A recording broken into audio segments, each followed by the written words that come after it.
আমার নাম রাজীব, আমার বয়স ৫০ বছর এবং আমি গ্রামে থাকি। আমার ছেলে কাজের জন্য শহরে থাকে।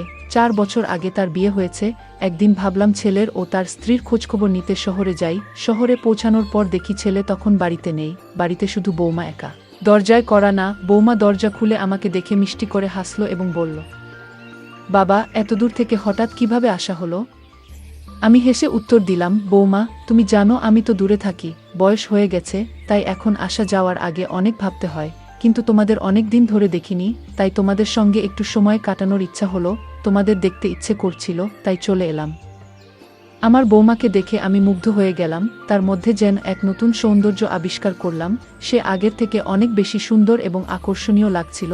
তার সৌন্দর্য যেন চারপাশের পরিবেশকে আরও উজ্জ্বল করে তুলছিল। তখন সে একটি হালকা গোলাপি শাড়ি পরেছিল, যা তার মাধুর্যকে বহুগুণ বাড়িয়ে তুলেছিল।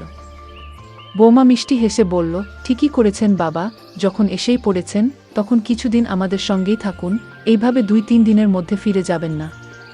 আমি তার কথায় সাড়া দিয়ে বললাম, বৌমা, আমি এবার বেশ কিছুদিন ২-৩ মাস এখানে থাকার পরিকল্পনা করেই এসেছি। আমার কথা শুনে বৌমা হাসতে লাগলো এবং বলল, বাবা, আপনাকে তো এখন আগের চেয়েও ভালো লাগছে, অনেক শক্তিশালী মনে হচ্ছে, এই বয়সেও মনে হচ্ছে শরীরের অনেক যত্ন নিচ্ছেন। আমি বললাম, গ্রামে থাকলে এমনই হয়, গ্রামীণ খাবার আর সেখানকার কাজকর্মে প্রভাব বোঝা যায়। আমি হেসে উত্তর দিলাম, ঠিকই বলেছ বৌমা, গ্রামের খাবার আর নিয়মিত পরিশ্রমের ফল এটা। এখন বলতো, আমার ছেলে কোথায়? অনেক দিন হলো ওর সঙ্গে দেখা হয়নি। আমার কথা শুনে বৌমার মুখের হাসি মিলিয়ে গেল। তার মন খারাপ দেখেই আমি প্রশ্ন করলাম, কি হলো বৌমা, কেন মন খারাপ হলো? আমি তৎক্ষণাৎ জিজ্ঞেস করলাম, কি হলো বৌমা, তুমি হঠাৎ এত মন খারাপ করলে কেন? বৌমা কয়েক মুহূর্ত চুপ রইল। তারপর ধীরে ধীরে বলল, বাবা, কি বলবো আপনাকে, কয়েকদিন আগে আমাদের মধ্যে একটা বড় ঝগড়া হলো, তারপর রাগের মাথায় ও বাড়ি ছেড়ে কোথাও চলে গেছে। তার কথা শুনে আমি অবাক হয়ে গেলাম। বললাম, তুমি কি বলছো বৌমা? আমার ছেলে বাড়ি ছেড়ে চলে গেছে? এটা কিভাবে সম্ভব? বৌমা কষ্ট পেয়ে বলল, বাবা, আপনি আপনার ছেলেকে ঠিকমত চেনেন না, ও কখনো আমাকে ভালোবাসেনি। আমাদের বিয়ে হয়েছে ৪ বছর, কিন্তু কখনোই আমি ওর কাছ থেকে ভালোবাসা পাইনি। ও সবসময় কাজ নিয়ে ব্যস্ত থাকে এবং আমার অনুভূতিগুলো বুঝতে চায় না। বৌমা আবেগপ্রবণ হয়ে বলল, বাবা, আপনি বলুন, একজন স্ত্রীর কি নিজের স্বামীর কাছ থেকে ভালোবাসা এবং সুখ পাওয়ার অধিকার নেই? আমারও ইচ্ছা আছে, আমারও অনুভূতি আছে, আমি চাই সে আমার সঙ্গে সময় কাটাক, আমার কথা শুনুক। তার এই কথাগুলো শুনে আমি গভীর চিন্তায় পড়ে গেলাম। বললাম, কিন্তু বৌমা, তুমি আগে এসব কেন বলনি?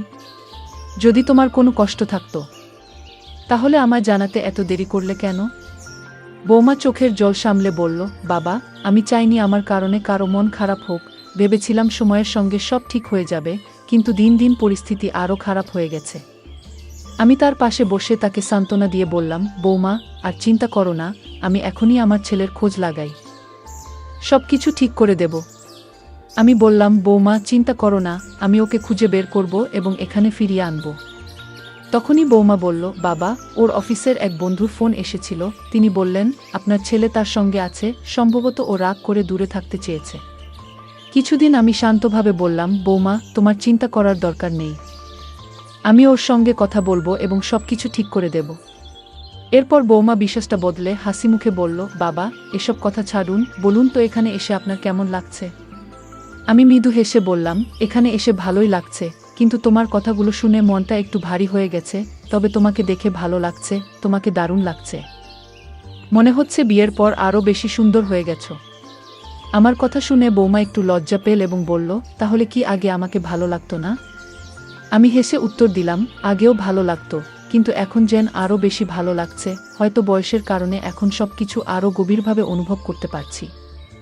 আমার বৌমা ছিল খুবই খোলা মনের এবং সহজ স্বভাবের। আমি যাই বলি সে সবকিছু সহজভাবে নিত, কখনো আমার কথায় মন খারাপ করত না বা কোনো অস্বস্তি অনুভব করত না। সে খুব সহজভাবে হাসত এবং খোলামেলা কথা বলতো। কিছুক্ষণ পর বৌমা হেসে বলল, বাবা, একটা কথা জিজ্ঞাসা করব? আমি মুচকি হেসে বললাম, বলো বৌমা, কি জানতে চাও? আমি বললাম, বৌমা, যেটা জানতে চাও নির্দ্বিধায় জিজ্ঞেস করো। বৌমা একটু ইতস্তত করে প্রশ্ন করল, মা চলে যাওয়ার পর কি আপনি কখনো নিজের জীবনে আনন্দ খুঁজে পাওয়ার চেষ্টা করেছেন? তার এই প্রশ্ন শুনে আমি কিছুক্ষণ চুপ থেকে হেসে বললাম, বৌমা, তুমি তো জানো আমার আগ্রহ কোনো নতুন বয়সী মেয়েদের দিকে নয়, বরং তোমার মতো বয়সের মানুষের সঙ্গ আমার ভালো লাগে। আমার এই কথায় সে একটু অবাক হলো এবং হালকা মজার সুরে বলল, হ্যাঁ এটা জানি, তাই তো আপনি সবসময় আমার আশেপাশে থাকেন, আমার পিছনে ঘুরঘুর করেন। আমি মৃদু হেসে বললাম, বৌমা, এতদিন দূরে থাকলেও তোমার চিন্তা, তোমার সুখ এবং তোমার কথাগুলো সবসময় আমার মনে ছিল। আমার এই কথা শুনে বৌমা প্রথমবার একটু লজ্জা পেল এবং মৃদু হেসে সেখানে থেকে চলে গেল। একদিন আমি বৌমার ঘরে গেলাম, ভেতরে গিয়ে দেখলাম সে ল্যাপে কিছু দেখছে। সে স্ক্রিনে এতটাই মনোযোগী ছিল যে আমার আশা টেরই পায়নি। আমি স্বাভাবিকভাবে জিজ্ঞেস করলাম, বৌমা কি দেখছ?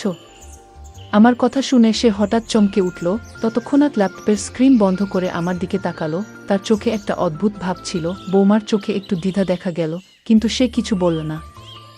আমি আবার জিজ্ঞাসা করলাম, কি হলো বৌমা, এত মন দিয়ে কি দেখছিলে? সে আমার প্রশ্ন এড়িয়ে যাওয়ার চেষ্টা করল এবং ইচ্ছা করেই পাল্টাতে বলল, বাবা আপনি এখানে কেন এসেছেন? কিছু প্রয়োজন ছিল। আমি মৃদু হেসে বললাম, বৌমা সত্যি বলতে কি, আমার একটু ক্ষুধা লেগেছে, কিছু খাবারের ব্যবস্থা করতে পারবে? সে তৎক্ষণাৎ উঠে দাঁড়ালো এবং বলল, ঠিক আছে আপনি বসুন, আমি আপনার জন্য কিছু বানিয়ে আনি। এরপর সে দ্রুত ঘর থেকে বেরিয়ে গেল। তার তড়িঘড়ি করে বেরিয়ে যাওয়ার ভঙ্গি দেখে আমার মনে হলো সে যেন কিছু লুকানোর চেষ্টা করছে। তার আচরণে একটা অস্বস্তি স্পষ্ট ছিল, যা আমি সহজেই বুঝতে পারলাম। বৌমা যখন ঘর থেকে বেরিয়ে গেল তখন আমি ভাবতে লাগলাম তার এমন আচরণের কারণ কি হতে পারে। বৌমা ঘর থেকে বেরিয়ে যাওয়ার পর আমার কৌতূহল ক্রমশ বাড়তে লাগলো।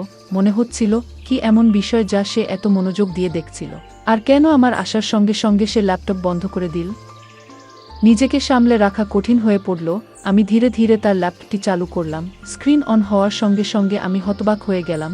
যা দেখলাম তা আমার কল্পনাতেও আসেনি। স্ক্রিনে যা ভেসে উঠল তা দেখে আমার মনে নানা প্রশ্ন উকি দিতে শুরু করল। এখন বুঝতে পারছিলাম কেন বৌমা এত অস্থির ছিল এবং কেন সে ল্যাপটপ তড়িঘড়ি বন্ধ করে দিয়েছিল।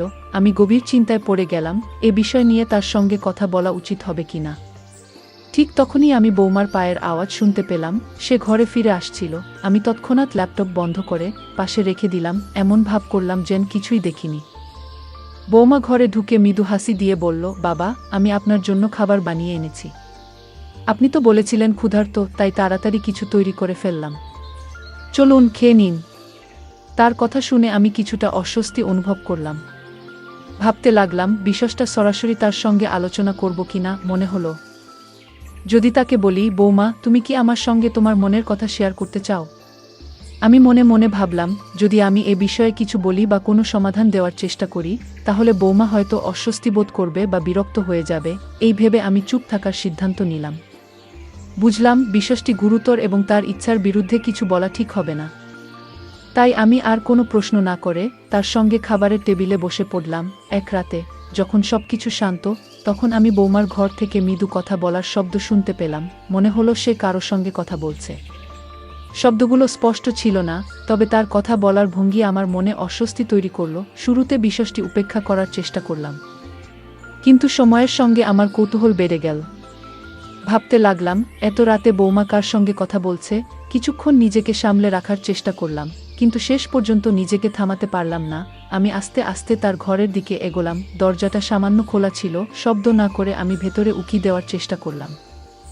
বৌমা ফোনে কারো সঙ্গে কথা বলছিল। তার কণ্ঠস্বর খুব ধীর এবং নরম ছিল, কিন্তু কয়েকটি শব্দ আমার কানে এসে পৌঁছালো। আমি তাকে বলতে শুনলাম, তোমাকে এই ব্যাপারে আমাদের বাড়িতে আসতে হবে এবং সারা রাত এখানে থাকতে হবে। তার এই কথা শুনে আমি হতবাক হয়ে গেলাম। আমার চোখ বিস্ময়ে বড় হয়ে গেল। মনের মধ্যে একের পর এক প্রশ্ন উঠতে লাগলো। আমি নিজের কানকে বিশ্বাস করতে পারছিলাম না। ভাবতে লাগলাম, আমি কি শুনলাম? এটি কি সেই বৌমা যাকে সবসময় সরল এবং সৎ মনে করতাম? সে এমন কথা কেন বলল, আর কার সঙ্গে কথা বলছে?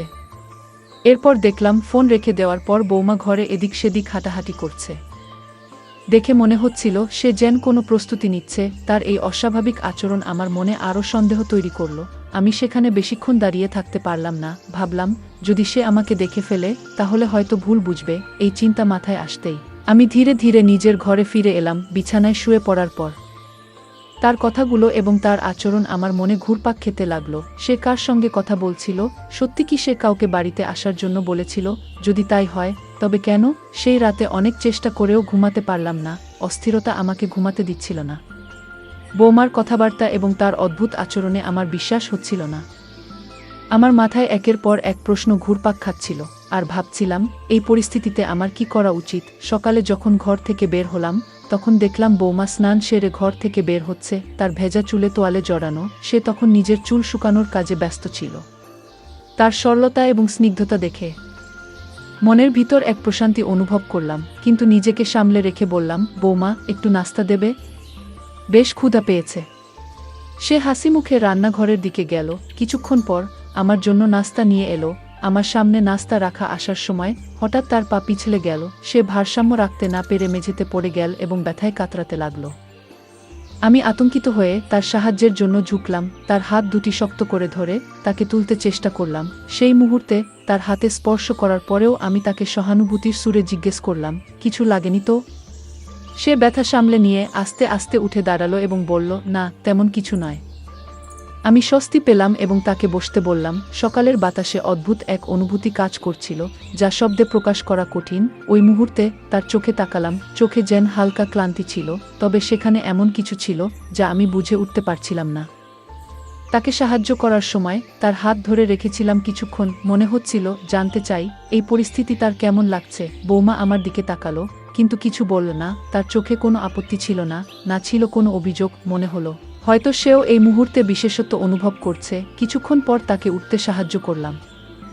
সে ধীরে ধীরে সামলে উঠে দাঁড়ালো এবং নিজের পোশাক ঠিক করতে লাগলো। আমি জিজ্ঞাসা করলাম, তুমি ঠিক আছো তো? কোথাও ব্যথা পেল না তো?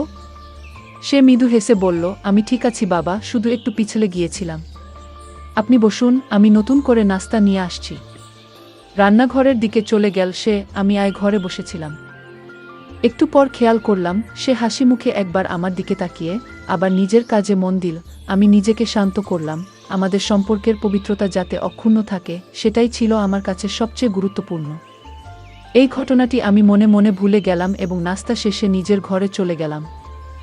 ঘটনাটা সেই দিনের, যখন দুপুরে একটু বিশ্রাম নিতে আমার ঘরে গিয়েছিলাম। গভীর ঘুমে তলিয়েছিলাম। হঠাৎ যেন অনুভব করলাম কেউ খুব মমতামভাবে আমার মাথায় হাত বুলিয়ে দিচ্ছে। এই কোমল স্পর্শে আমার ঘুম ভেঙে গেল। চোখ খুলে আশেপাশে তাকাতেই দেখি বৌমা শান্তভাবে আমার পাশে বসে আছে। তার স্নিগ্ধ দৃষ্টি দেখে একটু অবাক হয়ে জিজ্ঞেস করলাম, বৌমা, তুমি এখানে? সব ঠিক তো? সে হেসে বলল, আপনার অবাক হওয়ার কিছু নেই বাবা, আপনি ঘুমাচ্ছিলেন। মাথায় হাত বুলিয়ে দিতে দিতে এখানে বসে পড়লাম।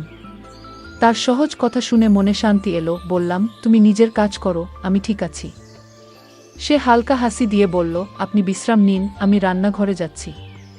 এই ছোট্ট ঘটনার পর আবার আমি স্বাভাবিক হয়ে ঘুমাতে গেলাম। মনে হলো যত্ন আর ভালোবাসার স্পর্শের কোনো বিকল্প নেই। একদিন সন্ধ্যায় আমি বারান্দায় বসে বই পড়ছিলাম। তখন বৌমা এসে আমার পাশে দাঁড়ালো। তার মুখে গম্ভীর ভাব দেখে অবাক হয়ে জিজ্ঞেস করলাম, সব ঠিক আছে তো?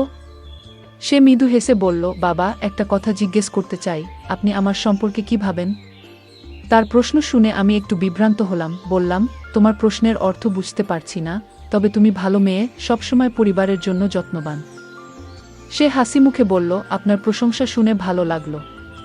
আমি শুধু জানতে চেয়েছিলাম আপনার কাছে আমি কেমন মানুষ। আমি বললাম, তুমি আমাদের পরিবারের গর্ব।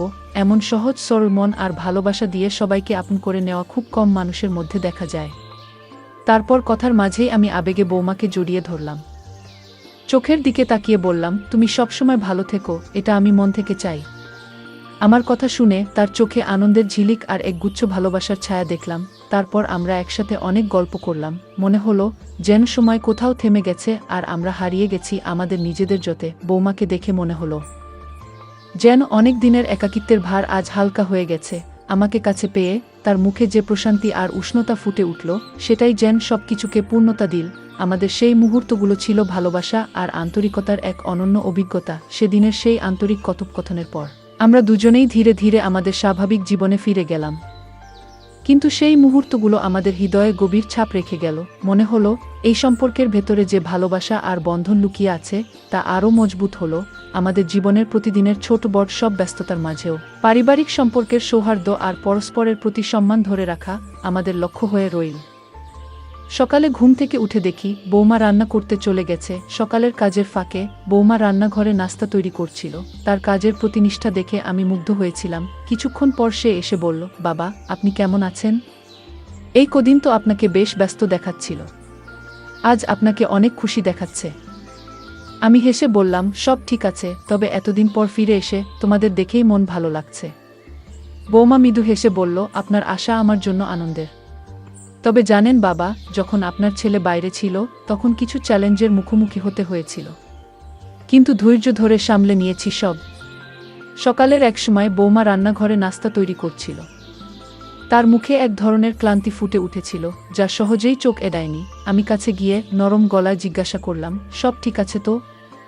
সে এক হালকা হাসি দিয়ে বলল, বাবা ঠিক আছি। মাঝে মাঝে কিছু দায়িত্ব একা সামলাতে গিয়ে একটু ক্লান্তি আসে, তবে আমি সামলে নেই। আমি তার দিকে স্নেহভরা দৃষ্টিতে তাকিয়ে অভয় দিয়ে বললাম, তুমি খুব সাহসী মেয়ে, সব পরিস্থিতিতে পরিবারের পাশে দাঁড়িয়েছ, তোমার এই গুণটা সত্যিই প্রশংসনীয়। সে কৃতজ্ঞতার সঙ্গে বলল, আপনার উৎসাহ সবসময় আমাকে এগিয়ে যেতে সাহায্য করেছে।